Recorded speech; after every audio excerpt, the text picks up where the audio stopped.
Yeah, just by the way, so I mention it, Dan thinks a load of nonsense, listens to another podcast where someone advocates it, tries it, all over it like a rash. So there's a level of respect around here. I do this with other people's ideas. If I hear someone have an idea in a group, I say it louder to try and make it sound like my own. Good.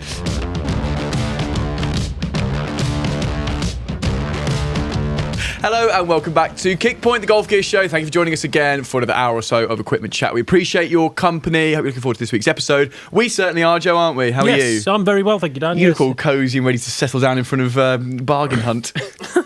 Joe's wearing a cardigan for those who aren't watching. On my cardigan. I love my cardigan. It's a Wilson cardigan. Wilson. They're having a moment. Aren't they having a moment in the apparel? I hope I'm I didn't see coming, apart from what they told us, but I didn't see them telling us that it was just coming. Really sort of preppy, not frat boy. No, the not opposite. preppy. Just kind of. It's not preppy? No, it's like classy posh, not preppy posh. Okay, yeah. I'd say it's my opinion. Just apparel, Wilson Apparel. Go and check that out if you haven't. There's no sponsorship here. It's just I love it. It's really cool. There might be, and you look cozy. You look comfy. Look wintry, nice. Yeah. Coming up this week, very exciting episode.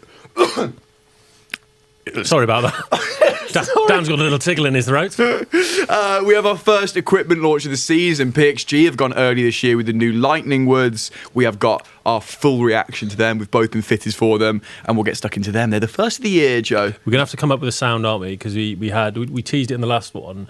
I like for Lightning, like we do shh for the secret weapon. Oh, gosh, we should workshop this before we the start. new PXG Lightning. I'd prefer ka-chow. Ka-chow. All right, ka-chow works. Is ka-chow Lightning McQueen's enemy? What was Lightning McQueen's enemy? Ka-chuga. The one with the mustache, the green car with the mustache. We've gone off. Moving on. PXG Lightning Woods, our full reviews of those today. Joe's going to get into explaining why Loft is so important. You got a very practical demonstration or video for that, and some of your wonderful Ask the Pods again and some YouTube comments. Seriously, the last few weeks have been, I think, the best that the Kickpoint listenership has to offer. Brilliant. Like, it's very vindicating to know that people are engaging. What they value our opinion for a start. That's nice. That's helpful, isn't it? Yeah. And just that people want to sort of get that conversation going. It gives it a nice community feel. I think. I really do feel like we've got a Kickpoint community growing, which is lovely. Yeah, keep them coming. If you've got any, you can email, YouTube, you can comment on Spotify, you can Instagram. We've got a new web page, which I'll link down below, where you can join in the conversation with other listeners as well, because we all know you're keen on this stuff. So keep them coming. But firstly, Joe, thrilled, in fact, welcome back. Golf Gear Giveaways is this week's sponsor. We know this now. If you've been listening long enough, you know Golf Gear Giveaways. We still get to see a Kickpoint winner, though, are we, Joe? Well, not that I'm aware of. Not that we've been made aware of, but yeah, if you have one and you're from Kickpoint, let us know, because we want to shout about it. If you don't know about it, here we go. Joe, did you know you don't need to pay the insane prices of... Get your phone out. The insane prices of golf equipment? Yes. Yes, because you've done this a couple of times before, haven't we? A couple of times, yeah. Golf Gear Giveaways give golfers the chance to win the latest and greatest premium equipment for a fraction of the cost. We're going to explain it in a minute. Joe's getting his phone out.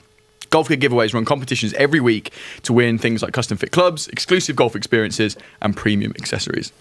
I think it's a burp. So show me the app, Joe. What's going on at the minute over at Golf Gear Giveaways? I'm just straight on the website here. So what the first things we've got that I'm looking at here? There's just so many different competitions. If you can't find something you want to win on here, then you're not a golfer. Frankly, I'm afraid. Well, it's not even, do you know what? It's not even just golf. There are golf gear with it. Yeah, we've got a Rolex GMT Master Bruce Wayne. £25 per entry you can get involved in there. There's some high roller. There's some Mizuno 2025 wedge set from Black November. We've got some Black November deals. That's good. QI35 fairway woods. We've got Golf Pride premium grip sets. There's just so many. There's tons of them. There's a price point to suit everyone, so you can enter from like 5 pence up to like 50 quid maybe on here. I can't find the largest. But yeah, some of them are 5p. Yeah. Which is kind of mad, isn't it? They've already given away over £5 million worth of prizes to well over 5,000 winners. They have guaranteed live draws every week on Facebook and Instagram, so you can watch along to see what you win. All of the comps are guaranteed to be drawn when the timer ends, regardless of how few tickets sell. Just explain that again for us, Joe, what that actually means to people. So yeah, they've got a maximum number of tickets that they'll sell for each auction. Once that maximum is achieved, presumably, then it closes. But there's no minimum. There's no minimum. So if only 2 people have bought a ticket, you want to keep scouring the website for those ones where not many people have bought tickets, because your odds dramatically increase, and you can actually see that. You can count down on the timer. You can watch the draw live. Love everything about it. They have the best odds of any golf competition site, giving you the best chance to win for the cheapest possible price. All you got to do is what Joe's doing right now, is go to the website, www.golfgeargiveaways.co.uk, create an account, select which prizes you want to win, which comps you want to enter, and check out. They also have a huge range of instant win prizes available, which are prizes you win as soon as you check out just for getting a certain ticket number. These aren't just small prizes either, like balls and accessories. Currently, they have over £150,000 of instant wins to find right now. And here at Kickpoint, we have a special offer, and I know a few people have taken up on this. The link's working again. It wasn't a couple of weeks ago. So if you use the code KICK20, capital KICK 20, that will get you 20% off every competition, including the ones that are already reduced. Golf Gear Giveaways create a competition where every single ticket is a winner. Joe, you heard that right. Every ticket you buy will have an instant win prize, and every ticket will go into a live draw to win a jackpot prize. Do you know what I just did? Look surprised? No, I just entered. I'm going to try and win the Rolex. Are you? I'm in. Okay, how much? Anything you can do, because we've done this ad read to, boost my chances. Well, you've just advertised it so everyone's getting in it now. Oh yeah, don't Your do that. chances are going to go down. Closed. Yeah, it's gone. £25. Ooh, that'd be mad if you win it. That feels like a conflict of interest. It does, because they're sponsoring the show. We'll give it away. We'll give it away. Will we? I'll give away Joe's Rolex. You can check out some of the prizes you can win instantly right now, which include a custom full set of irons up to £3,000, custom fit wood bundles, electric trolleys, premium putters, wedges, and much more. Thank you to Golf Gear Giveaways for supporting the show and keeping the lights on here at Kickpoint HQ. Right then, Joe, it's our first release of the season. We're about to enter silly season for equipment, and PXG have gone early this year, early December. But they do things their own way, and I don't think they really try and compete. Big thank you to PXG to start with, because the bulk of the stuff's going to come to my house in early mid-December with a mad rush to get it all reviewed, photographed, get reviews out, get videos made. So to have a little head start on some of the product we're going early, it means a lot. We appreciate that. So thank you. Dubbed Lightning. Ciao. This is good from PXG. It's more good PXG stuff for me. Laugh at me. Having fun. Enjoy. I'm expressing myself. Yeah, no, it's good. I liked it. We like the way PXG name things. Anyway, we've got drivers, fairways. Have you hit the hybrids? I did, yes, very briefly. Yeah. I'm not the hybrid guy, but I did. I was having my fit and had to You get have opinions. Yeah. So I went to Scottsdale, Arizona to go get fitted for these, which was very exciting. So I've got my full fit set. I've been toying away with them over the winter up to this point. And you went to PXG South London. I did, yeah. Their fitting store there to go and get fit. Which, by the way, is the most immaculate. If you're in that area, it's one of the most immaculate retail spaces I've ever been in. Just phenomenal. Their Apparel is nice as well. And the putting studio they got, it's cool. High end. Let's get stuck into it then, Joe. Do you want to give us overview and then opinions, please? Right, drivers. There's 4 models. There's the Tour. There's the Tour Mid, Max 10K Plus, and Max Light. So just start on drivers. So the main sort of tech story about it is what they're calling their frequency tuned face. So I'll talk about how that's done in a second, but it's basically designed to align with the compression of a golf ball at impact to create a more efficient energy transfer. They've done that with a spine sole, so it's kind of a raised ridge running through the bottom of the drivers, and they've just added a lot more carbon fibre. We've got 3 very distinct head shapes. So the Tour is very much more, it's a bit more compact, a bit more pear-shaped. Then you go into a mid-pairy round shape in the Tour Mid. Mid-pairy round. Yeah, very, very specific there, wasn't I? Sounds like you're describing a wine. But then you get in, with some earthy undertones. Then you get into the sort of very rounded, larger footprint when you go into the Max 10K Plus and the Max Light. So you've got, I like that. I like some very distinct head shapes that you can... Yes, you're going to have to find your right spin requirements and what head's going to suit you. But the way PXG work with a lot of adjustable weights, you can actually turn some of these drivers.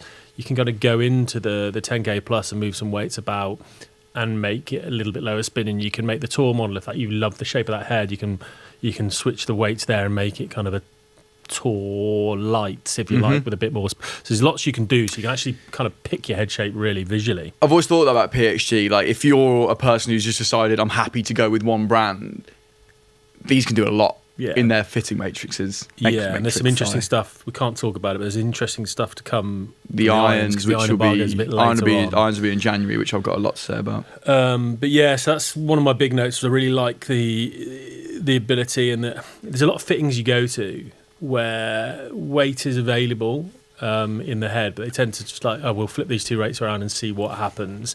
PXG fittings, they have all tons of different weights available in the fitting, so you can really manipulate head weight and the positioning of certain bits to do what you want it to do, and I really, really like that. This really did just come in the post yesterday, didn't it? Yeah, She's all just turned up. So yeah, this isn't the product I'm claiming to have hit. Joe's been testing vigorously. Not a lot of spin. Very low on spin. Very shiny with the plastic still on. I will take the cellophane off. No, Please do. A bit of ASMR for the people here. Do it into the camera. Oh. That was a horrible noise. That was my mouth. There you go. New wrappers off clubs. Great noise, that. Sorry for my noise. Great that was noise, not appropriate. Yeah, not so good. Max Light's an interesting one. That's the one that stood out for me. I like the fact that they've got that really light headweight option. So comes in their sort of standard settings at 189 grams, but it's like most drivers might be more mid 190s, high 190s, but you can get it down to as low as kind of 179, or you can get it up to 196. So again, you can toy around quite heavily with that. So yeah, I want to get more stuck in. So I've just basically had that one session. Mm-hmm. What were your first impressions then? Not a massive departure visually from Black Ops, which I don't think is a bad thing. But I think PXG need to sit in that lane where it's pretty clean. Yeah. I like a banner running across the top. I like a banner running across the top. I've had the secret weapon in. It's out at the minute, but I had it in for a while. Similar secret weapon look for me. Talking of banners, the banner thickness has become more important to me as I test more products. Thicker or thinner? I like thicker. I'll pop it up now. The Elite Long Drive driver I had from Callaway has the same banner as the standard Elite head, but it's probably 3 to 4 mil thicker, and it looks so much better proportioned than the skinny banner on the standard Elite. So I'll pop that up there so you can have a look at it. Good point. So sometimes you think these sort of details of might be trivial, like thickness of banner or where the angle of this. Vital. Yeah, I do think it's vital to the aesthetic. Because it can change how much loft you perceive to see, and then that affects the way you address and deliver the club then, doesn't it? Correctamundo. Thank you. Fairway wood's interesting. So there's obviously a new standard fairway, but they've introduced a tour model. And this is the one part of it that I really wanted to get into, that I think these could do some big things. The tour fairway, the new tour fairway. Let's have a little look. What do we got? So we've got a really clean, little neater, more compact aesthetic, slightly rounder. You grabbing here? May I grab? You may grab. Thank you. Yeah. Have you not seen this before? No. So when I got fit, I didn't think these would be for me, so I just went into the standard one, and I don't think I gave them enough time of day because they're beautifully squat. Yeah, exactly. Squat's a lovely word for that. So nice and compact, little meaty little squat head. But the main part about it, if I hold this up to the camera, how are we looking for focus, Rhea? Good. Mm-hmm. So you can see the sole. So the sole on the older PXG and even the new standard model is very flat across the board. What we've got here is kind of a dipped sole where it's a lot lower in the middle, so it's a lot more curved. Those of you who sort of follow equipment on tour, if you look in John Rahm's bag, look in the Højgaard's bag, there's a Callaway Triple Diamond T tour only head, which has exactly that. It's got a real dip in the middle. It's great for turf interaction. It's great for being able to create depth of the face in certain parts without massively increasing the overall weight of the club head. And it's something they've done in this, and I haven't yet put it out on the turf, but even just from hitting on the bay that I hit, I could feel the way it was working, and I really liked it, to the point where I don't really test the fairway woods. That's not my department, but I got on to PXG and said, do you mind? I really would quite fancy potentially popping these in the bag. Would you mind building some up? So he sent me the 3 and 5 woods. So I'm going to be toying with those. I think that could be a real disruptor. That's something to look out for. It's something new, isn't it? Grabbing or not? It was awkward, wasn't it? I'll leave it there. You take that off. Really awkward. Yeah. It's really exciting. What I will say from the standard ones I've tested, and I've found this with PXG clubs, the secret weapon, which they want to hit prior to this, hot. Yeah, I find them so hot off the face, and they go a long way. And I think that's a big story. They're trying to lead into maximum ball speed this time, and they seem to have done a good job from my initial testing. It'd be good to get some real side-to-side comparisons with some of the other brands that bring new stuff out. And I'd say for this, and I might be throwing you under the bus here, but do you think the reviews channel will be live with the Lightning reviews on by the first week of December?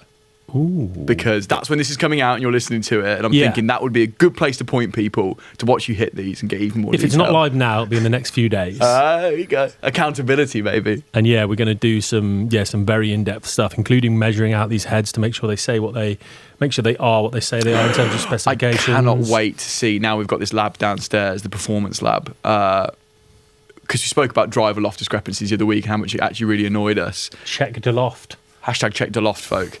That we're going to start checking the loft, aren't we? Yeah, the loft, indeed. Can I move on to there's some other options. Did you do that on purpose? Yeah. That made me laugh. So in that normal fairway, in the standard fairway, not the tour, they brought an 11 wood out. Yeah, they're fitting matrices now, and the hybrids go from 2 to 8. Yeah, that was my next point. 11 wood. So the 11 wood's 27 degrees. 5 iron. Debatable, depending on a few delivery things. But I think you'd send that up your nose. So the 8 iron, it would be kind of 5 irony loft, 6 irony loft, really, depending on what model of irons you're using. But it'll be hotter because it's a shaft length and hybrid kind of head. So it's not going to perform quite like a 6 iron. So it's still just go straight up your nose and fascinating. A little long way. And that 8 hybrid at 34 degrees. So you could potentially, I would suggest the 8 hybrid at 34 degrees will probably perform like a 7 iron. So there's a good chance you could go all the way down to 7 iron in your hybrids and then just have 8 and iron wedge and sand. It's so interesting going, like, they're obviously based out in Arizona, and all the golf out there, it's all carry. All carry. So you've got these slower to mid swing speed golfers, some older golfers. I think the reason PXG bring this in and Ping do is because of where they're located in the US. It's had a big push in the last couple of years, really, the higher lofted fairway. We've seen loads on tour, haven't we? 9 woods, 7 woods, because of the conditions they play, and predominantly in America. I saw Trotty talking about it on a video the other day, saying the first club you need to get if you're playing golf in the States, full stop, is a 7 wood. It's all carry. You can't, at Royal Fulford, I can run these things. I ain't got to carry anything. It's all runny. Yeah. But you go out to the States, these desert courses, you got to lift it. You got to get it high in the air. Yeah, you need some descent angle, don't you? Yeah. But looking forward to getting far more stuck into the real nitty gritty of that on the review channel, and getting some written reviews live. But early signs are really promising, and the head covers just sat there. Shout out to the head covers, man, because they're premium. They feel really good. They're super premium. Super premium for a stock head cover, which is great. Yeah. So they feel great, nice and padded inside. And for those like me who obsess and worry about having it all match up, black and white will go with everything. Monochrome. You asked me what monochrome meant the other day. I did. I didn't know what that meant. Well, I asked you what halcyon meant last week. We're all learning together, and it's fun, and we're having fun. That's fine. Also on PXG, we noticed this on the Secret Weapon, the quick stick cart magnet. Again. Oh, I didn't notice that. What? Second year running, I haven't even Wake up, man. These are brilliant. And I know this is more of like a cart magnet for people playing in the States, but if you're in the UK at the minute, it's gone boggy. It's gone wet. What you do to keep your nice head cover clean, especially when it's got white on it, just put that on the back of an iron, hanging off your bag, so that you don't like rest it on top and it falls in the irons off. And the wind blows it into exactly. a muddy. No, that will magnetise it Good to tip. the club. Great consumer tip here at Kickpoint the Golf Gear Show. Very So I've really enjoyed it. I thought the fitting was great. I've gone straight into that 7 wood. The hybrid was a little long heel to toe for me. Okay. I went into a 5 hybrid again after Titleist said I should have one. Yeah. Because I can't hit a 4 iron properly. So I went into a 5 iron, and versus the GT3, it just all of a sudden looked really long.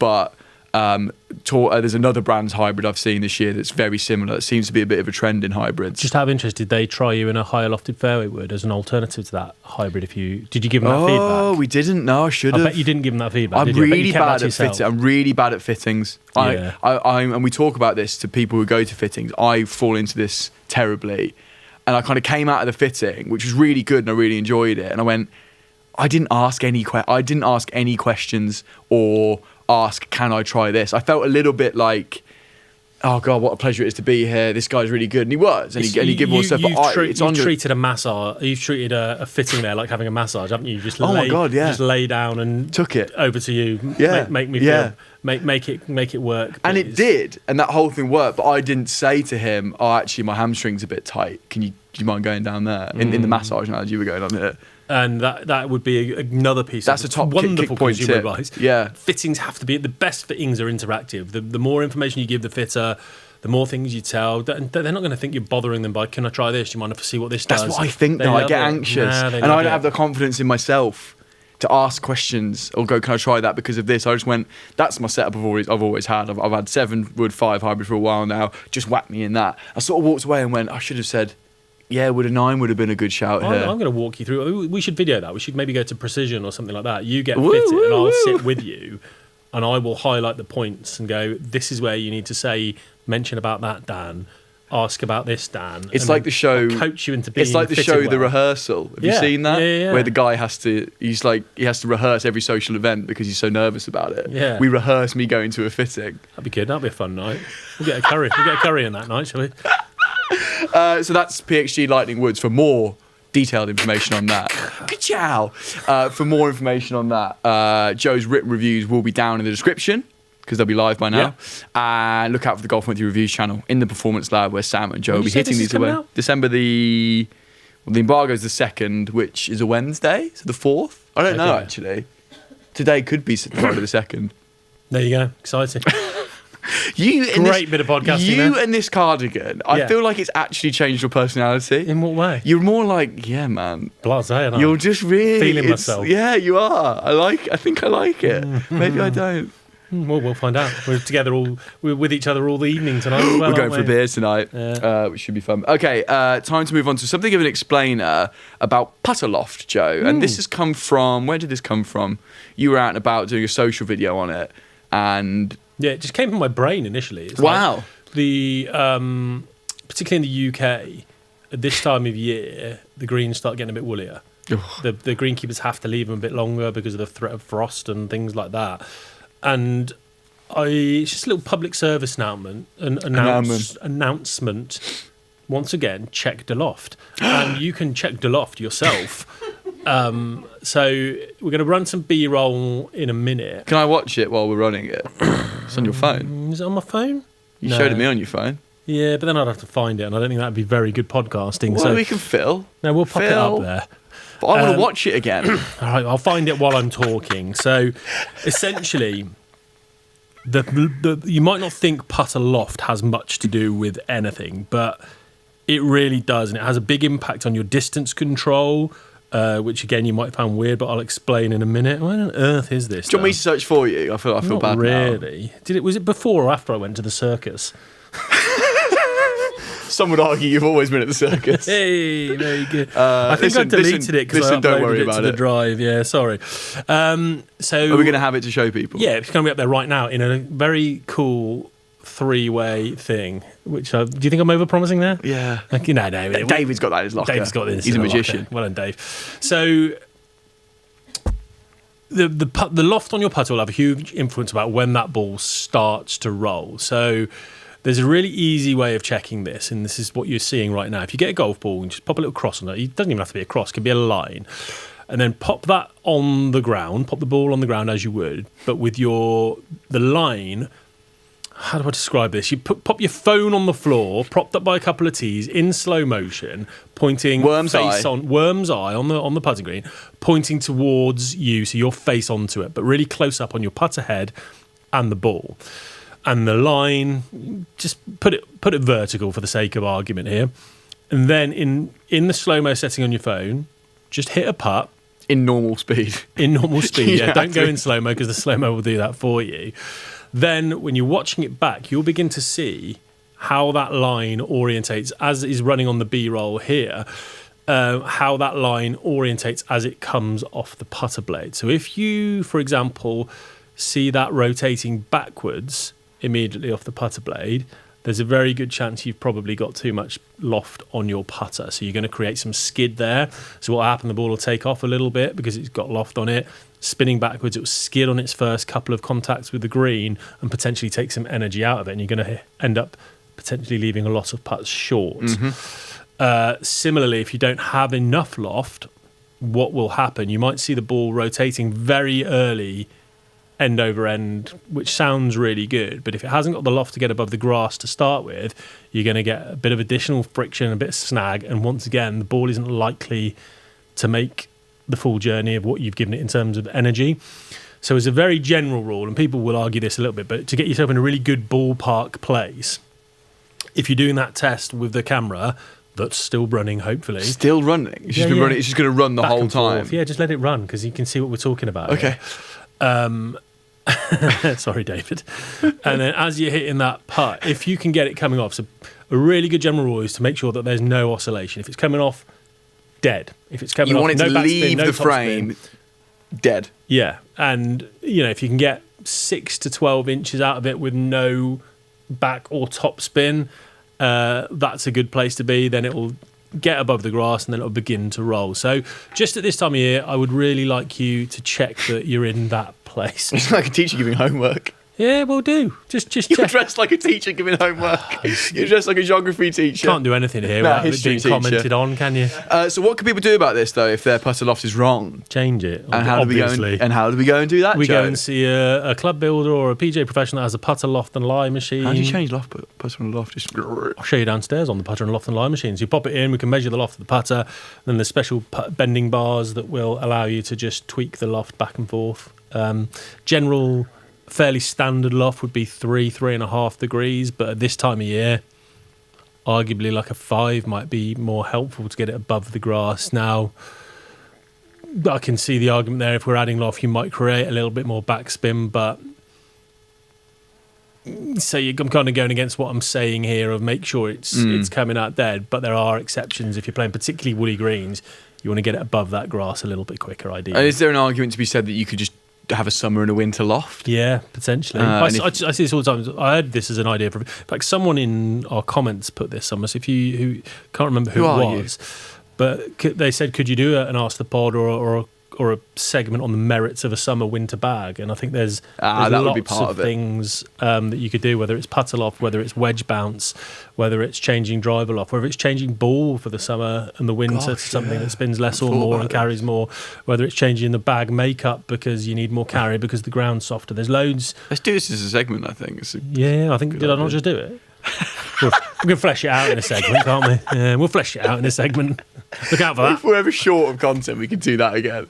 And is there an argument to be had? Well, not an argument. What you said there makes me think if you play on naturally slow greens or on a course that isn't as manicured as some of these places and you go and buy a standard loft putter, you might be struggling if you're putting on greens that are 8.5, 8 on the stimp all the time. Go and get that checked and have a permanent change to give yourself a bit of an advantage. Yeah, and have a little look. You'll see it on the slow-mos. The greens I did it on were beautiful greens at the Caversham, actually. But you'll see, if you're doing it now, which will be December time, your greens likely aren't at their best if you're in the UK. So you'll really see some of the length, the blade lengths can be a little bit variable. And just getting it above that for the first little part of its journey can really help mitigate some of that on the green. So yeah, just give it a little thought. And yeah, put in the comments, actually. Just let me know how you get on. Let me know what you've seen. And then feel free to send them in. Well, their whole putter? No, the video of the... the video. Yeah, send us some videos. Yeah. Don't send us your putters. Yeah, I'm not going to bend your putters. I might for a big thing. You should set up a little shop downstairs. Little bit of cash on the side. Yeah. That's a thought. Can I share 2 stories? No. One. You can have one. No. All right, 2. Yes. First one is Fulford. Royal Fulford have done some like rope drainage under our greens. It's a rope system. Okay. That is good for drainage. What they had to do to get that in is take out sort of troughs that are probably, how wide is that? An inch? Yeah. Probably inch and a half wide, all the way across the green in stripes. Laid this stuff underneath the surface. And instead of actual rope? I don't know. Okay, it's just called that. I don't think it's just like boat rope. Yeah. I say, what is he, like absorbent or something? I think it must be little drains that look like ropes. Yeah, I don't know. cool. I should have maybe researched it before I said it. No, I like it. It's funny. Anyway, what they in the great wisdom of my golf club, and golf clubs are funny places, aren't they? They've not relayed the turf with the turf that they took off. They've just reseeded it. Right. So at the minute, I am putting through the Somme. And they're stripy. Oh my gosh. Really? So talking about putter loft being delivered interestingly, if you're in or near a trough, you could have a putt that just goes doink and probably goes a foot in the air. Yeah, that's what I'm dealing with at the minute. My second story about putting is privy. It's not privy. It's the wrong word. It's about the chat we had about looking at the hole about a month ago. Yeah. I gave it a go. Oh, you told me about this because I saw Solly from No Laying Up. Yeah. Just by the way, so I mention it. Dan thinks a load of nonsense. Listens to another podcast where someone advocates it, tries it, all over it like a rash. So there's a level of respect around here. I do this with other people's ideas. If I hear someone have an idea, in a group, I say it louder to try and make it sound like my own. Good. So I'm basically saying that No Laying Up gave this information and not you. He tried it based off the conversation with Sasha McKenzie. Yep, Dr. Sasha.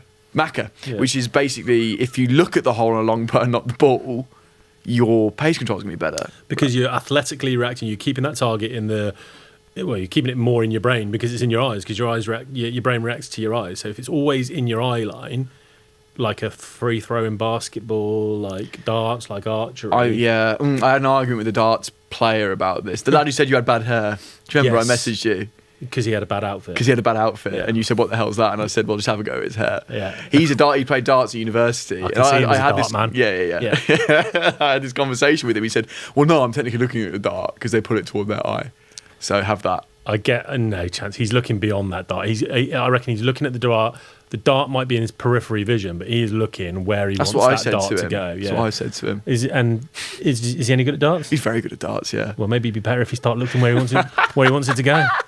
Change his clothes. Sam. Have that, Sam. Where were we? Looking at the hole. Yeah. So after all that, I tried it because I was having a knock around. Is my initial thought. I know. Indeed. I did what Solly did, which was a hybrid version of looking down at my sign 8 foot in, maybe 6 foot in, just because pace is less of an issue there. Yeah. Anything laggy was going past the hole, which I normally don't do, but still within a circle of friendship, a couple of feet. Did you find strike compromised at all? Because that was one of your concerns. You think, if I'm not looking at the ball, I'm going to miss it. I mean, I nearly shanked one. Yeah. But to your point and Sasha McKenzie's point, it doesn't affect it that much. Like the lads were watching me do it and they said, "No, it looks weird. You look crazy," and I did. And I can see them in my peripheral vision looking at me going, holding a conversation while they're tending the flag. Yeah, I'm like that, giving it all of that to them. And they're like, what the hell's wrong with that? And I did heel one really badly that still ended up as good, palatable, if not better, than if I've been looking down at the ball. So it's something I'm going to work on for the winter and something I'm really keen to really give a proper go, but I just want to share that information with everybody. Pace in putting, that's become more on my radar since doing this this little slow-mo test, hearing that Sasha McKenzie thing. I actually watched a video with Jason Day and Grant Horvath where he's giving Grant a lesson, and he'd played with him earlier in the day. I don't know why you're trying to open your laptop that you knew was out of battery 10 minutes ago. That's a bold play from you. That's a shame. And so he asked him to hit like 3 20-foot putts on the green back at Jason Day's house, and a little right to left breaking putt. First putt, he sort of bombed, pulled it a bit low, and it's gone like 5 foot pass through the break. Next one, I think, went 2 foot by. And then the final one missed high and maybe went 6 inches by. And Jason Day basically just said, well, there is your problem. Mate. Like, you cannot possibly pick a line for this putt because you've got no control over how quickly it's coming off the blade. And if you don't know how quickly it's coming off the putter blade, how on earth can you know how much break to allow? So what we've got to do here, he made a few technical changes and changed stroke length to match on both sides. But essentially, you've just got to, if you've got that pace control, and like I say, the eye line stuff you're talking about can dramatically help with that. You can begin to really dial in your reads because you know what pace the putter's coming at. It's why I used to hate, even in like county matches, foursomes matches, you're playing people coming in. I hate caddies reading my putt. I hate foursomes partners coming in. You hate caddies? Yeah, ban them. Absolutely nonsense, isn't it? Ban the butler. Yeah, bring that back, actually. But when someone's reading your putt, they're telling you, just outside right.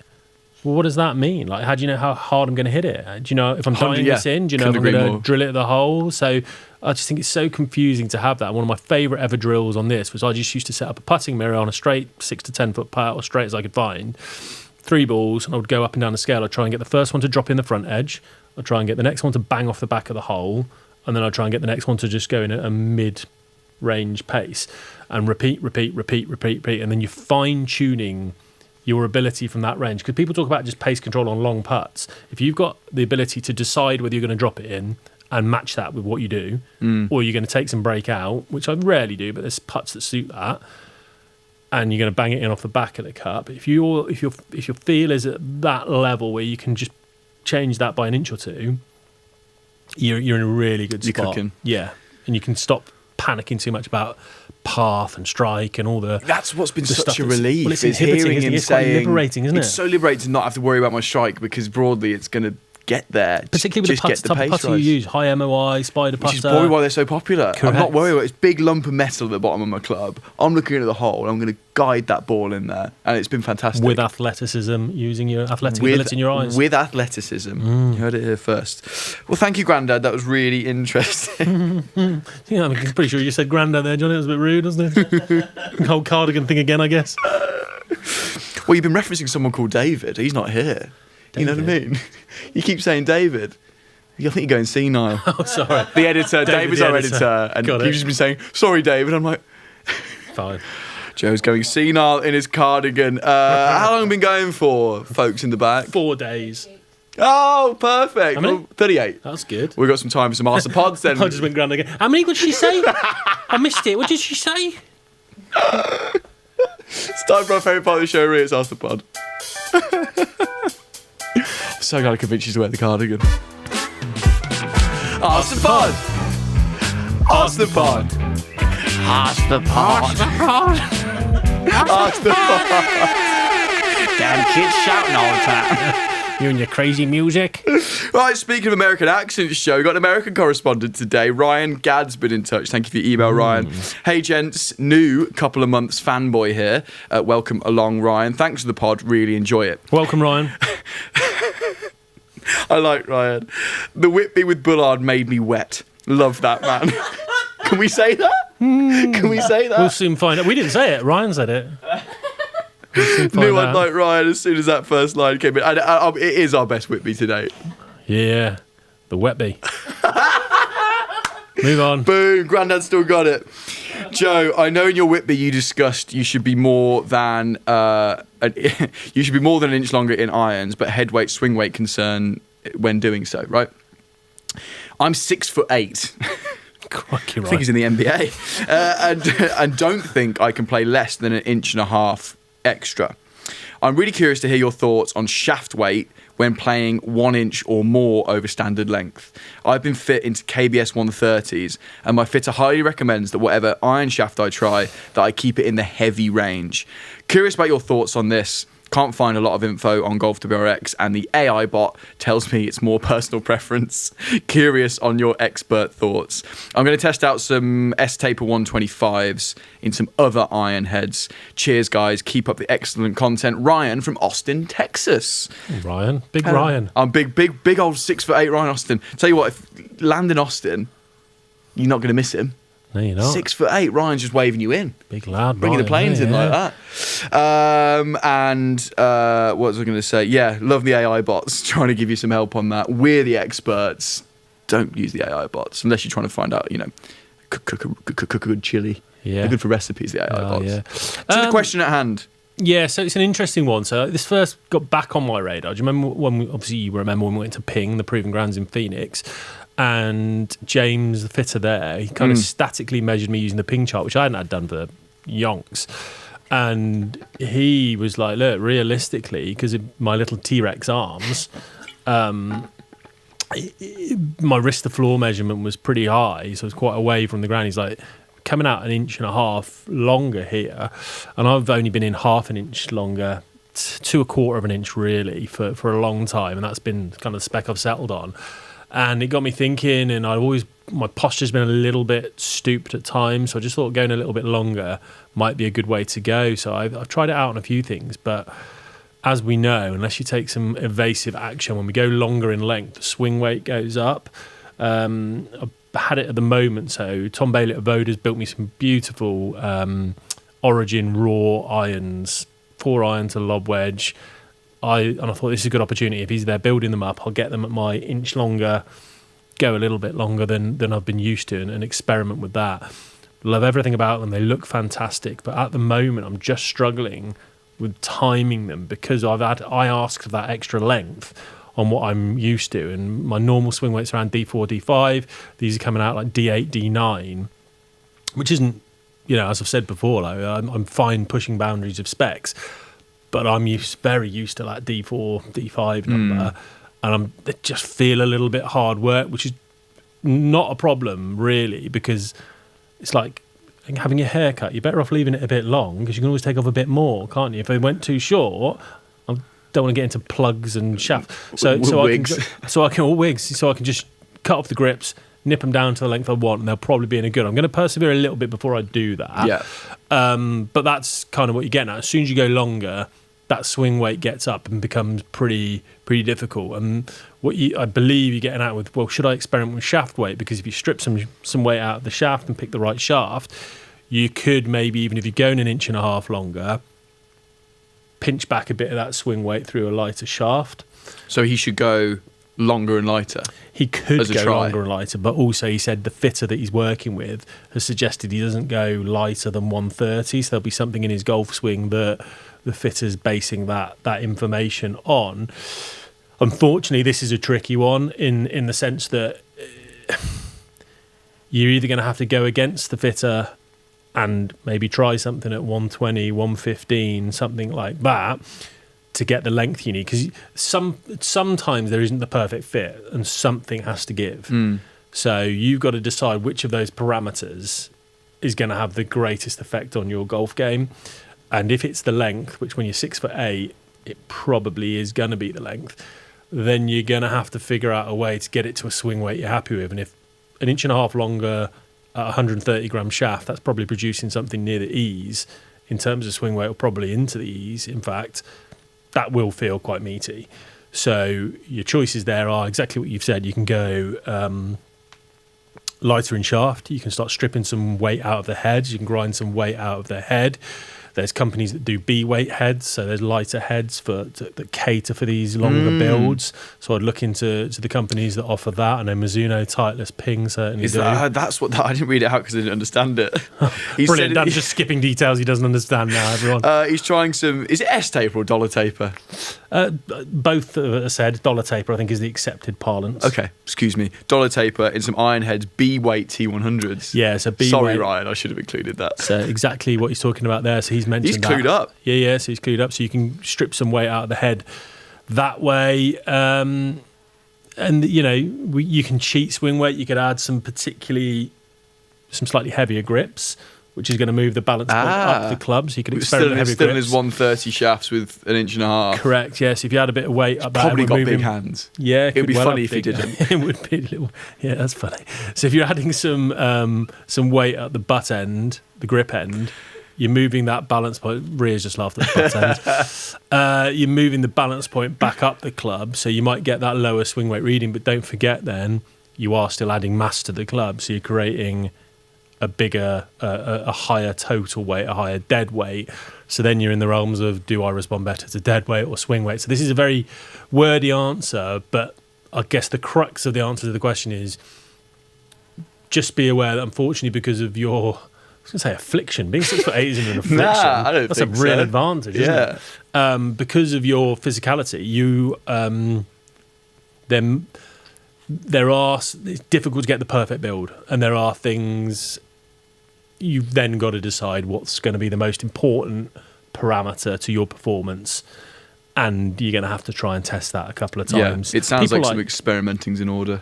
Be good. I might let me see if I can dig a little further, because do you remember Jigger Thompson? Yes. So Jigger, I thought he might be the same sort of dap, 6'8", 6'9". Hole in one at the Open, good player. He's had some health issues. I've been seeing him on James Robinson's channel. Yeah, I think he's trying to get back up and running after some pretty severe illness. But yeah, he's a big guy. So we're pally with James. Let's find out what Jigger does in terms of that's a great idea at his length and what swing weight his clubs play at. And we'll feed back to you, Ryan.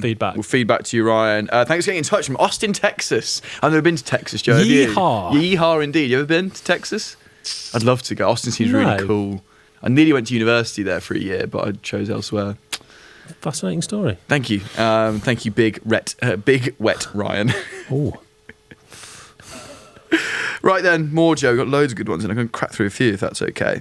Yeah, it's not like we've got anywhere to be, is it? No. Oh, we do actually today, don't we? Jimmy Partonen's been in touch. Who does sound like a left winger that Sam Allardyce might have signed for Bolton back in the Finnish. 2000s. He's a Finnish left winger. Yeah. UC Askelainen gave him a little ring and said, "We got this lad. Yeah. Give Partonen a little ring." Yeah, he plays for Hammarby and it'll cost you 10 grand, but he'll do a job. That's exactly what he sounds like. Jimmy, is that you? It's definitely a sort of Scandi surname. Jimmy, hello. I always hear everyone talking about how to take spin off your driver, but how do you add spin? My swing numbers are 103 mile an hour club, 4 to 6 degrees inside, face 0 to 2 open, and attack angle about level. I play Mizuno STZ 230, 10.5 degree head, set at 12.5. I struggle at generating enough height, and most of the time my drives have around 1600 to 2000 spin and just fall out of the sky. I already play a Spinnier Bridgestone Tour BRXS ball. With my 3-wood, I solved the spin and height problem by using a 19-degree Apex UW, your favourite, Joe. It's an interesting thing to say. I solved my 3-wood issue by using not a 3-wood. Yeah. So you haven't solved it. You've certainly he means the navigated 3-wood it, Jimmy, slot in the bag, I know Joe. what you mean. Yeah, I'm being pedantic. You're being pedantic in your cardigan, because with that I get perfect 3-wood numbers, around 12 launch and 3,000 spin. There you go. Let him finish, Joe. Maybe I need to try a mini driver, ? Thanks for the great podcast. For me, 50% of the fun in golf comes from tinkering with new and old golf equipment, and you're our kind of man, Jimmy. That's Jimmy. exactly what we're doing here. So what do you think, Joe? Adding spin. Yeah, it's a good question. We get so many questions on, it's all about low spin, isn't it? Let's get the spin down. Let's optimise this. But you see less people in this boat. But I think first off, you need to be clear on what you do want to add, and is it spin or is it launch? So that 1600 to 2000 is relatively low for sure. So another couple of hundred revs per minute wouldn't go amiss there. But you know, careful what you wish for, because the spin will rob you potentially of a little bit of distance, maybe. So if you can get that launch up, that might be a better way of going. But yeah, you need to do a little bit of experiment and see what gives you the best results in terms of your distance output there. But a good starting point would simply be static loft. So increasing the static loft. I know he says he's in 12 degrees, but let's see if we can crank that up a little bit further. It's probably its max though. It's 10.5 head. Is that what he is? He's at 10.5, but playing He's put at 12. It all the way up to the top. Well, then he needs to start looking at a 12 degree head. Agreed. That he can maybe max up. There's a starting point. As a starting point, just to increase that dynamic loft. That should help with both. That should help get launch and spin back up.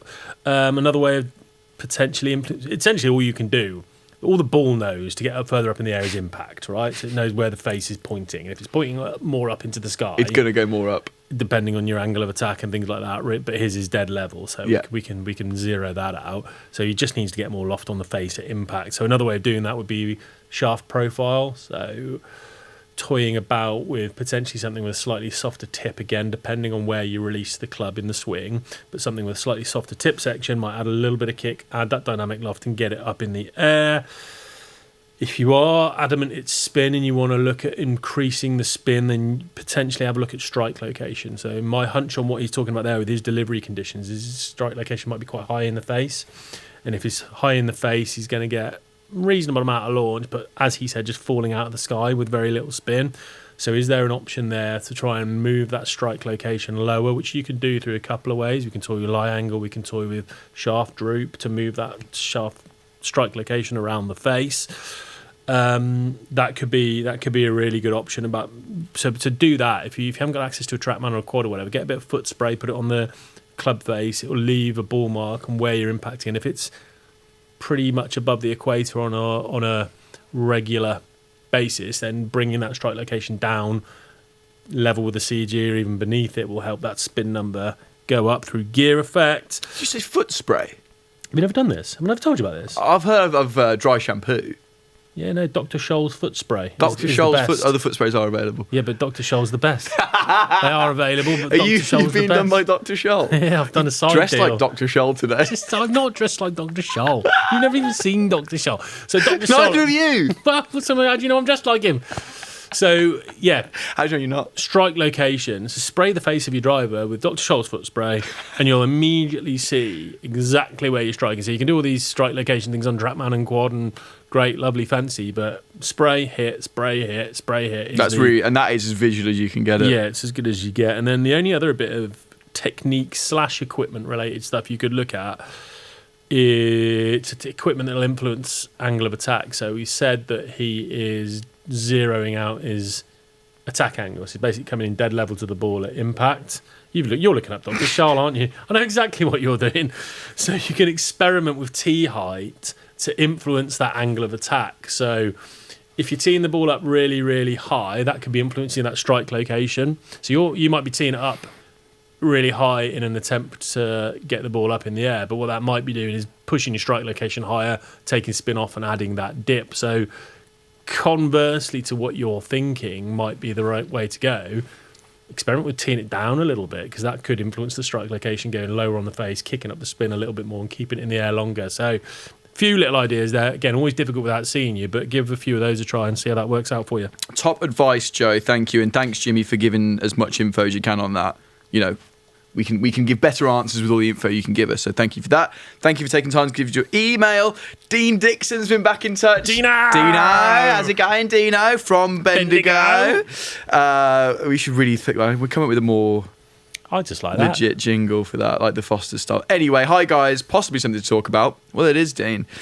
Is it just me, or are we seeing more loft on drivers than ever before? This is kind of linked to what we were just talking about. 11 degrees or higher in the pro ranks used to be laughed at.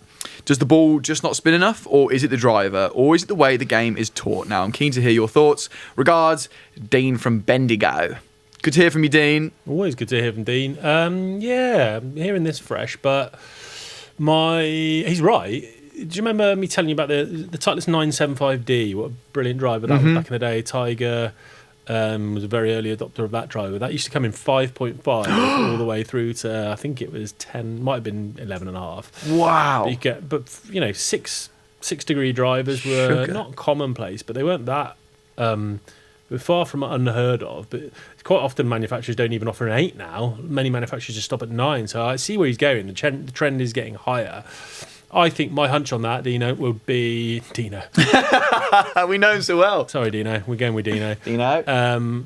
Would be, I think he's onto it. I think the ball, generally speaking, spins a little bit lower than the old Bellata stuff, which was out of control. So I think because of that and the sort of the understanding of physics of higher launch but low spin, that's a good way to get that. If you've got a low spinning ball with a high lofted driver, you're building the launch into the loft and you're taking the spin off with the aerodynamics and whatever they do with the golf balls to create lower spin. I think that's what it is. There you go. It's a simple answer, but I think he's probably right. I don't think it's got much to do with the way the game's taught necessarily. Might have a little bit. I mean, back in the day when the people used to get more out of a driver by, I would say if you measure the average attack angle with persimmon woods to the modern day stuff, I think people were hitting down on it a little bit more with driver back in the day.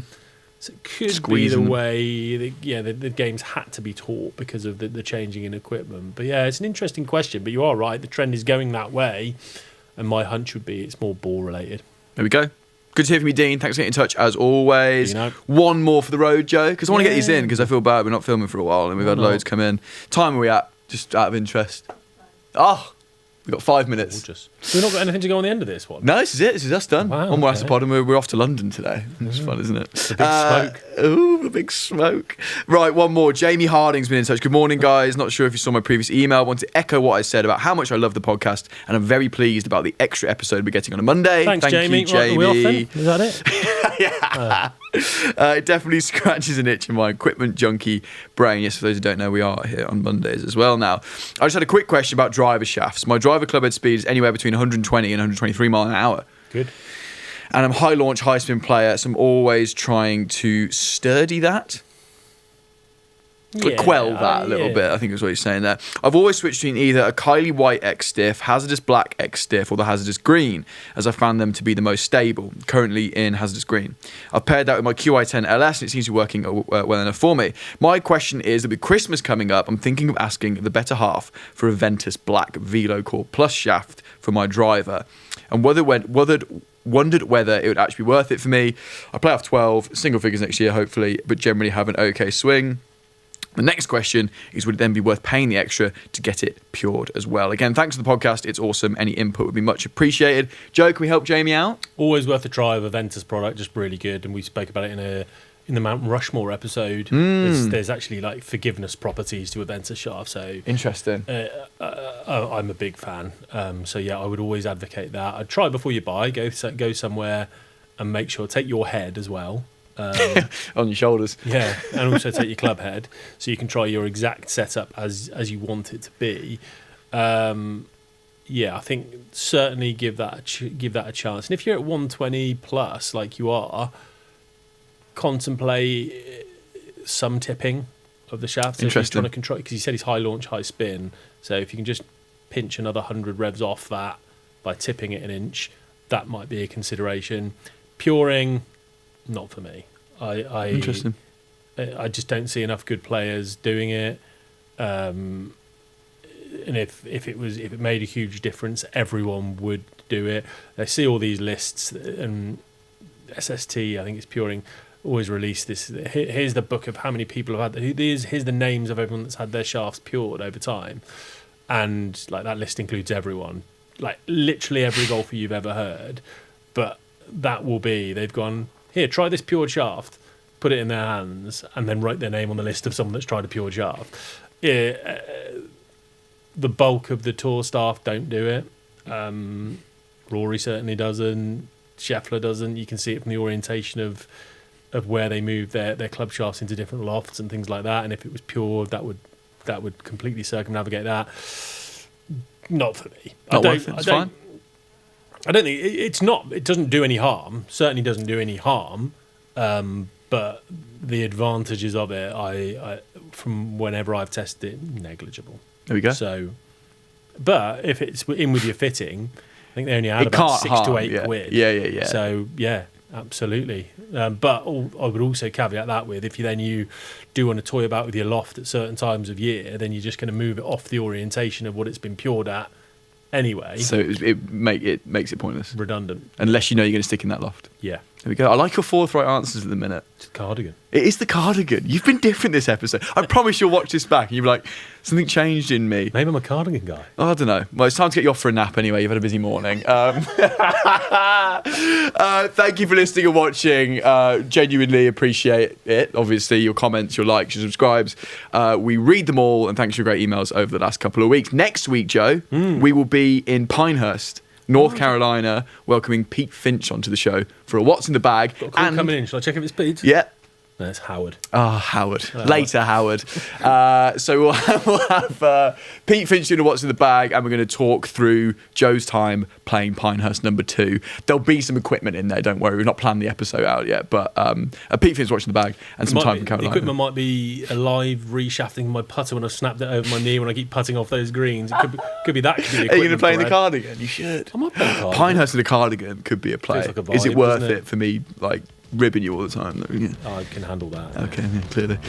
Right, thank you for listening, thank you for watching. As always, we're back next week. Thank you, Joe. More than a pleasure, Dan. More than a pleasure. Goodbye, everybody. Goodbye.